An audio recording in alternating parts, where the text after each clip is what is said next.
እየሰራ ይገኛል።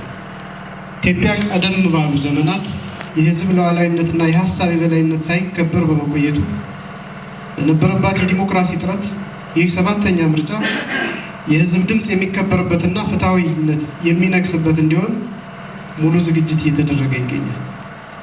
ይህም ሀገሪቱ ወደ ተምሳሌት የማሸጋገር ጉዞ አንድ አካል ተደርጎ ይወሰዳል። ፓርቲው ሀገር በቀል በሆነ የመደመር እሳቤ በመመራት በቃሉ ታምኖ ያስመዘገባቸው ውጤቶች የሚታመኑ በአይን የሚታዩ የሚጨበጡና የሚዳሰሱ አውቆ ለተኛና አይኑን ለጨፈነ ካልሆነ በስተቀር የማይካዱ ክልላችንን ሆነ ሀገራችን ከተስፋ ብርሃን ወደሚጨበጥ ብርሃን እያሸጋገሩ የሚገኙ ናቸው።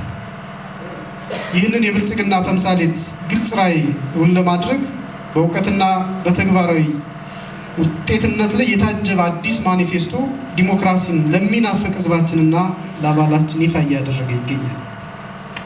በሁሉም መስክ የዞናችንና የክልላችን ጸጋዎች በማልማት የጠንካራ ሀገር ተምሳሌትነትን ለማጠናከር በሚደረገው ጥረት ሰላማዊና ዲሞክራሲያዊ ምርጫ ማድረግ የማይተካ ሚናችንን የምንወጣ ሲሆን የመደመር የብልጽግናና የልዕልና ትርጉም ያለው የፓርቲው መለያ የስንዴ ነዶ ምልክትም ለምርጫችን ምልክት መለያ አድርገነዋል። የስንዴ ነዶን እንደ ምርጫ ምልክት መጠቀም ትልቅ መልእክት አለው።